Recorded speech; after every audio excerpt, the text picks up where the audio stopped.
네, 안녕하십니까. 오늘은 MMPI2 보충 촉도 해석 진행해 보도록 하겠습니다. 어제까지 내용 촉도 진행했고 오늘은 나머지 이어서 한번 진행해 볼게요. 먼저 MMPI2 보충 촉도가 뭔지부터 설명을 드려야 될 것 같습니다. MMPI2 보충 촉도라는 것은 임상 촉도만으로 설명되지 않는 영역을 보완하기 위한 추가 지표 묶음입니다. 불안, 억제, 자아 강도, 지배성, 대학 부적응, 외상 관련 반응, 적대감이나 물질 사용 위험, 역할에 대한 관심 등 주제를 좀 정밀하게 다루고 있습니다. 단일 수치보다는 조합이나 맥락 자체가 중요하다고 할 수 있어요.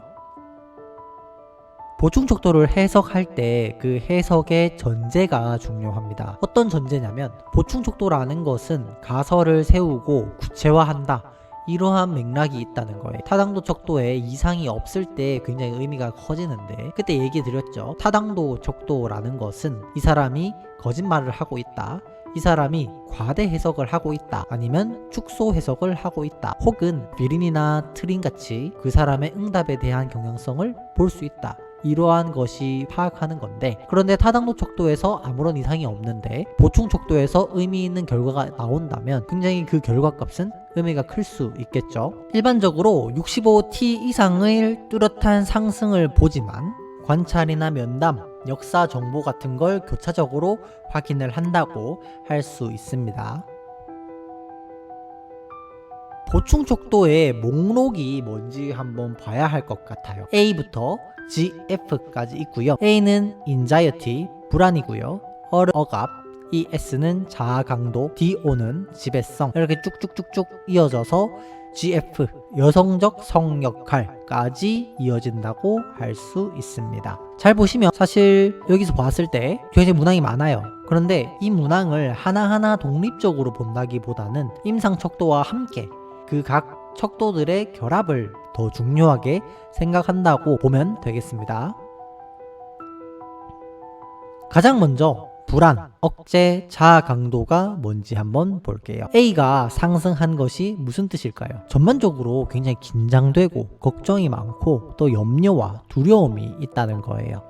얼은 정서적인 행동에 대한 억제나 자아 행동의 통제를 볼 수 있습니다. 이 S의 하락은 이게 자아 강도잖아요. 에고 스트렝스거든요. 스트레스 대처 자원에 굉장히 취약하다는 겁니다. 그 값이 떨어진다면. 그래서 자기 자신에 대한 확신이 없다는 거예요. 반면에 ES가 높다면 굉장히 자아 강도가 높다고 생각할 수 있겠죠.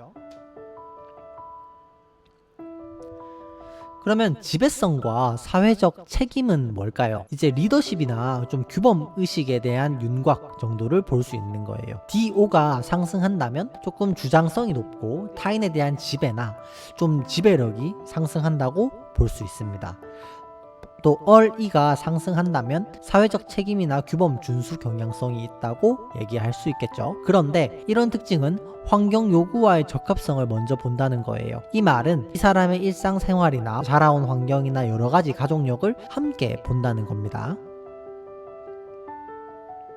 대학생활 부적응 지표도 있어요. 이거는 MMPI2라는 건 사실 성인에 대한 검사예요. 그리고 대체적으로 검사를 받는 분들도 많은 분들이 대학생이십니다. 이 보충 척도 중에 대학생활 부적응 지표를 본다면 대학생 청년층 평가에서 참고되는 지표고요. MT, 그러니까 상승이 된다면 학업이나 학교 생활의 전반적인 부적응을 시사할 수 있습니다. 이게 친구 관계가 될 수도 있고요. 연인, 교수, 학업, 굉장히 다양한 외부 환경에 대한 부적응을 나타날 수도 있겠죠. 이 지표가 상승한다면 예를 들어 80T, 90T 이렇게 된다면 이 친구가 현재 대학 생활에서 굉장히 적응을 못하고 어려움을 경험하고 있구나 라고 생각할 수 있다는 거예요. 이 지표 하나만으로 굉장히 큰 의미를 내포할 수 있다는 겁니다.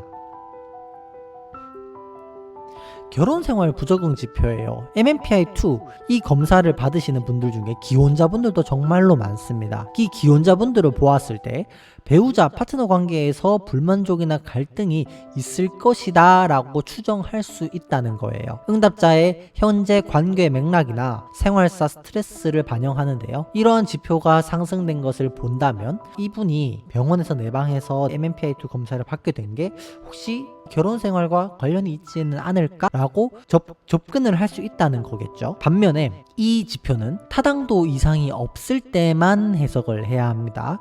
타당도의 이상이라고 함은 예를 들어 F 척도가 상승을 해서 과대 해석될 수도 있고요. 또 LKS 척도가 상승을 해서 긍정평가를 한 부분이 될 수도 있겠죠. 그런 이상이 없을 때 해석을 한다고 할 수 있습니다.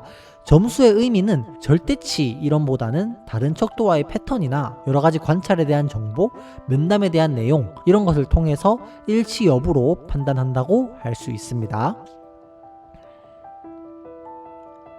적대감이랑 적대적 과잉 통제예요. 이게 적대감이 상승하게 된다면 갈등할 때 분노 표출에 대한 위험이 있어요. 이 타인에 대한 공격성, 통제 결여 이런 것들이 함께 포함될 수가 있다는 거고요. 이게 임상 척도 4번 척도에 이제 반사회적 경향 척도가 있죠.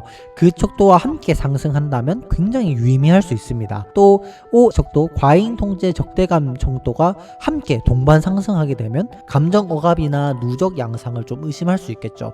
이 부분이 굉장히 중요해요. ES 아까 얘기했죠. 자아 강도가 낮은데 적대감이나 과잉 통제 반사회적 경향성이 높다면 굉장히 스트레스에 대한 대처가 부족하고 또 이 사람이 분노 폭발 예를 들어 DSM-5에 포함되어 있는 폭발적 분노 표출 뭔가 이런 장애가 있을 수도 있다라고 의심할 수는 있다는 겁니다.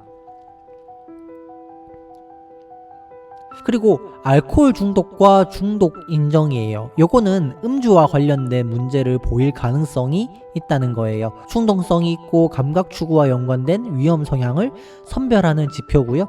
상승하게 된다면 알코올 문제의 위험을 시사하지만 이게 진단을 의미하는 건 아니에요. 그래서 이 사람이 알코올 중독이다 이렇게 진단하는 게 아니라 이 사람이 왜 이렇게 알코올에 의존하게 되었을까? 왜 이런 패턴을 보일까? 가족 관계는 어떨까? 환경은 현재 어떨까? 이러한 부분에 대해서 교차적으로 확인할 수 있다는 겁니다. 많은 사람들이 이런 착각을 해요. 선생님, 알코올 중독 지표가 높은데 이 사람 알코올 중독자 아니에요? 아니에요. 알코올 중독자라는 뜻이 아니고 뭔가 외부적인 여러 가지 환경 요인에 의해서 지금 알코올에 의존하고 있을 수 있다. 이게 객관적인 사실이라는 겁니다. 여러분들은 진단을 하는 게 아니고 객관적인 사실에 대한 평가, 보고서를 작성해야 되는 사람들인 거예요. 중독 인정 지표가 높다면 물질 사용 문제를 본인이 인정하고 자각하는 경향성은 있어요. 문제인식과 도움 수용 가능성이 높다는 거죠. 그런데 이 지표가 낮으면 실제 문제라고 생각하지 않을 가능성이 높고 또 방어적인 가능성이 있어요. 이게 K 척도나 이렇게 함께 상승하게 된다면 조금 방어적이고 이 사람이 좀 숨기려고 한다. 이런 경향성이 될 수도 있겠죠. 중독 가능성이에요. 중독 가능성은 알코올 약물 문제로 발전할 잠재적인 취약성을 추정합니다. 이 말은 이게 상승한다면 스트레스, 또래에 대한 영향, 접근성 등으로 인해서 중독될 가능성이 높음을 시사하는데요. 그렇다고 해서 이 사람이 반드시 알코올 중독이 될 것이다 이렇게는 생각을 할 수가 없습니다. 예측이나 단정 이런 게 또 아니고요. 그냥 예방적으로 우선순위를 좀 정할 수 있다 라고만 접근을 해야 한다는 겁니다.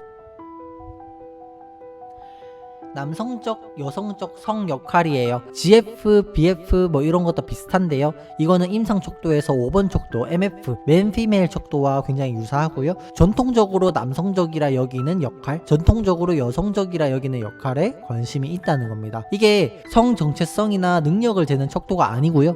문화, 세대, 환경, 가족 굉장히 다양한 외부 요인에 의해서 점수 의미가 크게 달라져요. 라벨링의 용도가 아니라 개인의 선호 그리고 맥락에 대한 이해 이런 거라고 생각하면 되겠습니다.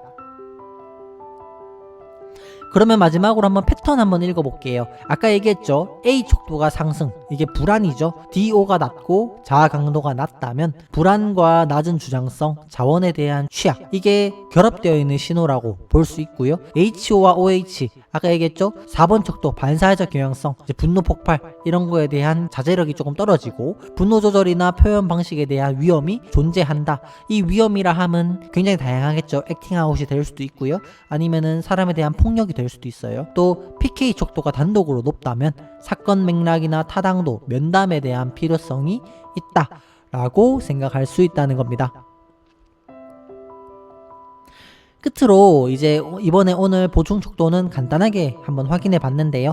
보충 척도라는 건 말 그대로 보충한다는 의미예요. 이걸로 통해서 진단하고 평가하고 이런 게 아니에요. 타당도 척도, 임상 척도, 내용 척도, 재구성 임상 척도, 성격 병리 오요인 굉장히 다양한 것을 함께 합침으로써 마지막에 이거를 보충해 준다라는 의미로 접근을 해야 한다고 얘기 드리겠습니다. 제가 설명란에 블로그, 오픈 채팅, 이거 또 유튜브 링크까지 다양하게 첨부해 놓을 테니까요. 한번 참고해 주시고 또 구독과 좋아요, 알림 설정까지 부탁드리겠습니다. 오늘 감사합니다. 고생 많으셨어요.